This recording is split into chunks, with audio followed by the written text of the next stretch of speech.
cowok sama cowok, Pak. Udah dilakukan survei. Saya kemarin di Senayan City, Pak, lagi nongkrong di food court. Ada cowok sama cowok suap-suapan.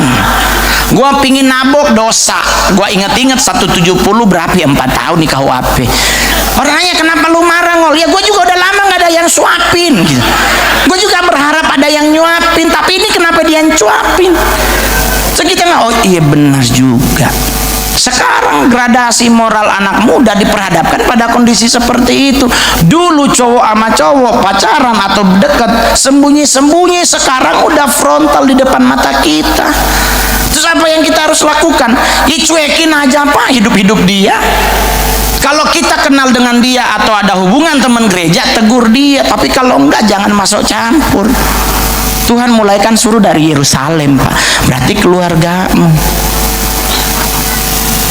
Sama kayak saya. Terus sekarang mama udah meninggal. Mama saya meninggal tahun 83. Saya baru usia 4 tahun. Mama meninggal, otomatis saya, adik mama saya panggil jadi mami. Kemarin ke Jakarta ada orang datang ke Ngol, kamu harus layani mamamu loh. Hah? Udah mati, Pak. Iya, kamu injili. Hah? Injil gimana sih, Pak? Iya, kamu harus menangkan mamamu. Kau udah mati, Pak. Iya, kamu injili. Lah injili bagaimana? Orang udah mati mau diinjili bagaimana? Mak gua dalam kubur, masa gua suruh mama terima Yesus ya? Udah meninggal, Pak. Udah jadi daging, udah jadi tanah kayaknya. Kenapa? Iya, Mbak Mongol, harus ada penginjilan dunia orang mati. Ini otak gue kan jadi mumet, ini orang stres apa gue yang sarap sih? Gue langsung begini aja deh, bapak pelayanan bapak lakukan, nanti gue sumbang spanduk. Itu aja ya. Kalau gue mah nggak bisa, gue prinsipnya urusin yang hidup, ngapain gue ngurusin orang mati? Orang keluarga saya masih ada banyak yang belum dimenangkan, masa ngurusin mama yang udah mati dari 83? Ntar gue sumbangin spanduk, datang dan hadirilah kebaktian rohani, dunia orang mati, bintang tamu, wewe gombel, sapi juga, ya kan, kuntilanak, ya gue taruh juga di spanduk. Kita nggak usah ngurusin yang begituan. Kita kalau hidup sama otak kita yang mumet ini, Pak, nggak akan maju kerohanian kita.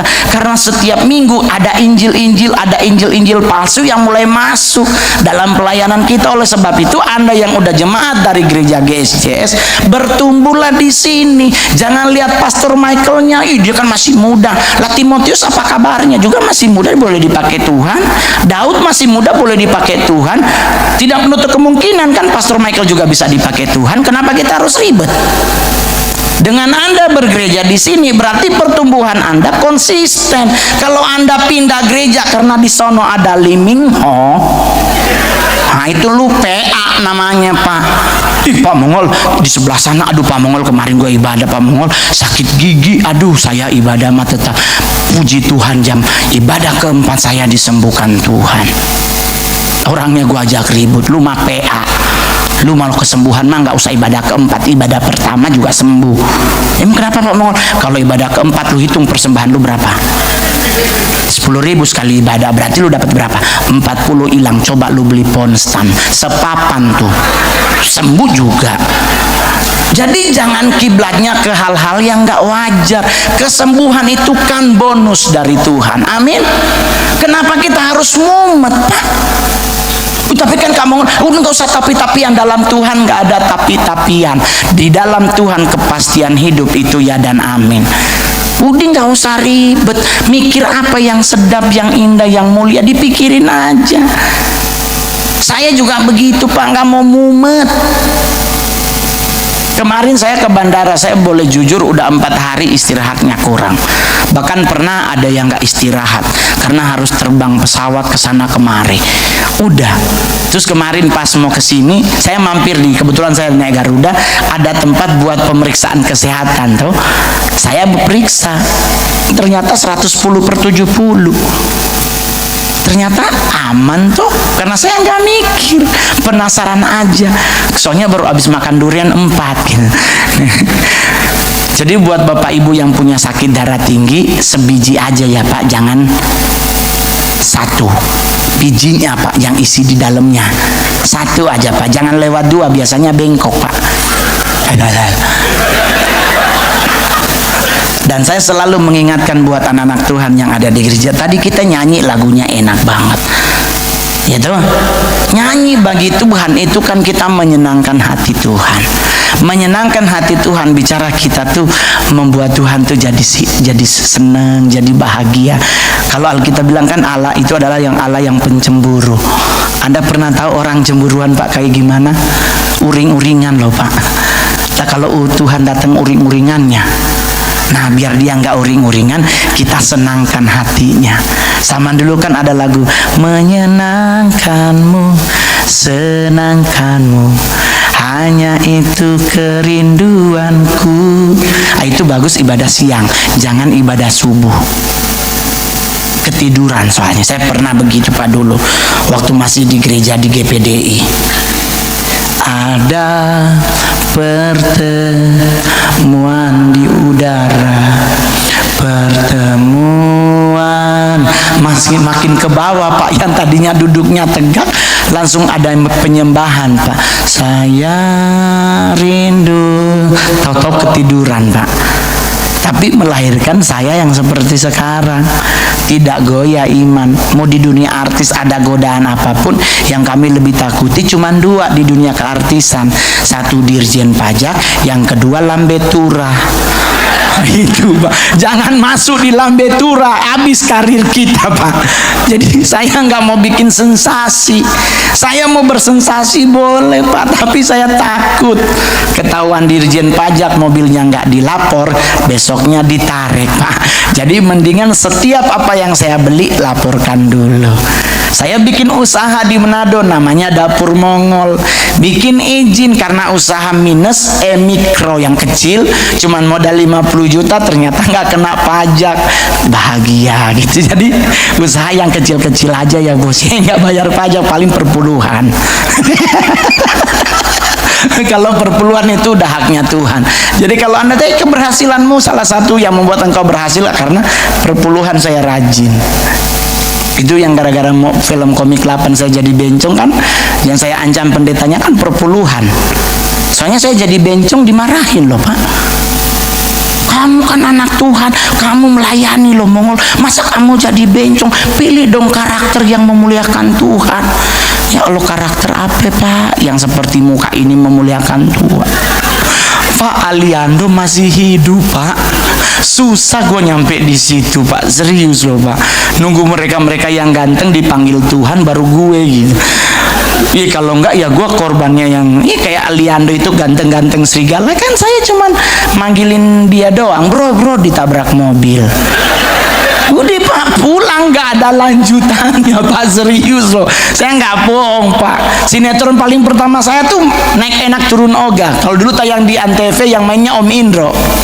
Itu saya pernah main di situ Pak, 16 episode. Saya jadi kuntilanak loh Pak. Nggak ada dialog, Anda cari di YouTube kalau nggak percaya. Ada Pak, saya cuma nangkring di pohon. Cuma segitu doang Pak.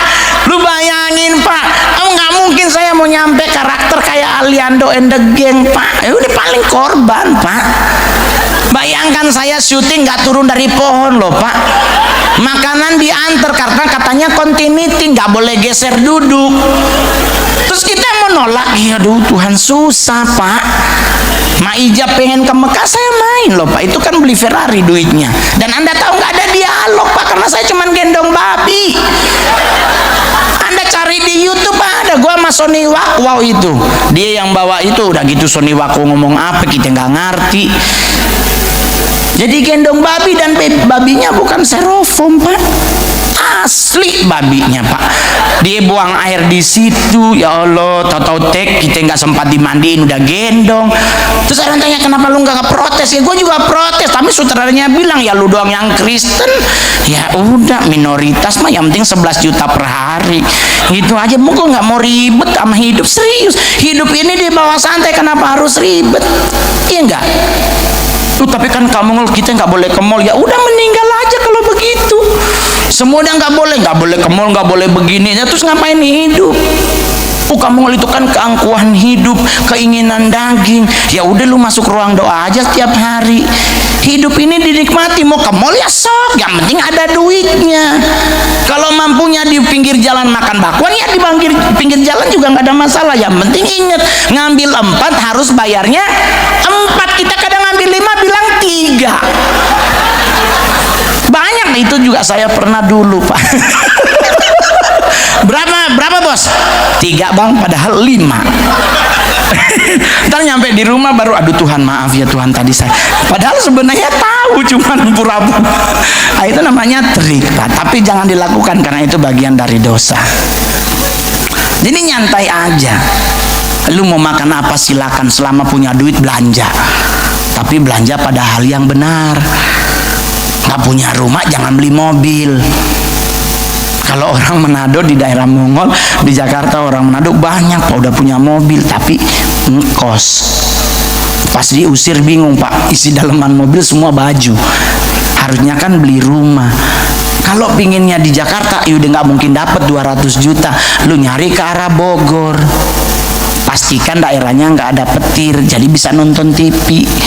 Jadi kalau ada petir kan meninggal kita Pak sama TV-nya. Jadi kalau Anda mau beli TV, beli TV yang warna TV-nya putih, jangan orange. Itu bekas disambar petir. Saya tahu karena saya pernah tinggal daerah situ Pak. Jadi nggak usah ribet, cowok nggak punya pasangan santai coy. Santai. Biarkan Tuhan yang ribut sama dirinya. Kasihan ya Mongol sendirian. Apa yang harus kita lakukan? Tidur aja. Orang Hawa diciptakan Tuhan di saat Adam sedang tidur kok. Jadi kalau nggak punya pasangan, apa yang cowok-cowok lakukan? Tidur. Itu doang. Saya mah rajin tidur Pak. Karena dalam tidur saya berdoa sama Tuhan, Tuhan berikan tulang rusuk, jangan tulang kaki. Ya kan kita kan carinya tulang rusuk ya. Kalau dapatnya tulang kaki kan bahaya ya Pak. Jadi nggak usah ribet. Minggu depan nanti ada Pak Yesi Lantang kesini, datang karena setiap hamba Tuhan punya cara yang luar biasa yang Tuhan kasih buat memberi pelayanan buat kita. Jadi santai. Saya kalau jadi artis Pak, ribet hidup kami di dunia keartisan.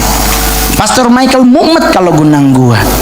Harus ada ruangan sendiri, harus ada makanannya sendiri. Nanti kalau mau foto paling cuma sampai 7 orang, nggak boleh kebanyakan. Kalau saya mah sejemaah juga foto, ayo. Yang penting inget timernya matiin. Jangan kayak saya manggung di Luwuk, timer 20. Di kita mumet gaya Pak. 20, 19, 18. Kita udah julurin lidah. Masih 16 Pak, ya ampun Tuhan. Ada orang sebelah, ayo kamu ngol foto. Ibunya bilang, jangan sama gue dulu. 12, 11, 10. Udah 7 kali Pak basahin lidah. Belum nyampe masih 9, 8, 7. Ya Allah kapan kelarnya. Jadi kalau ini hari mau foto, sok atuh mah. Yang penting timernya dari 3. Jangan dari 10. Gua ajak ribut loh. Jadi nggak usah ribet, ke gereja pakai kaos, sok, yang penting jangan pakai koteka.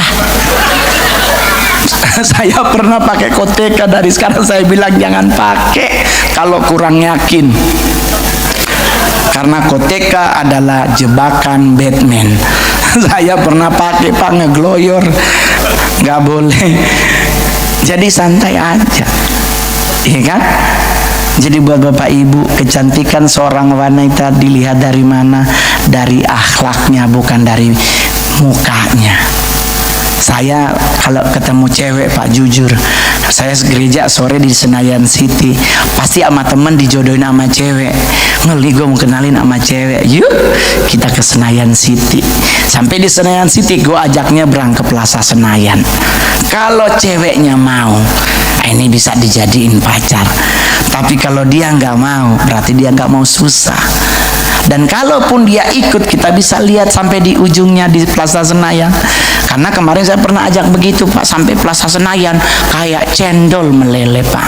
Ternyata bedaknya 8 cm. Bedak nyampur keringet kayak cendol. Sekarang cewek, makin tebel makin cantik. Orang zaman dulu nggak pakai begitu. Dulu bedak juga paling tinggi Fambo. Itu kalau nggak bedak malam, bedak Kelly. Itu kalau keputihan kayak kuntilanak hidup loh Pak, serius. Saya kalau ngelihat mama saya kayak begitu, saya suka ketawa sendiri. Terpaksa gantinya apa? Bedak pipa.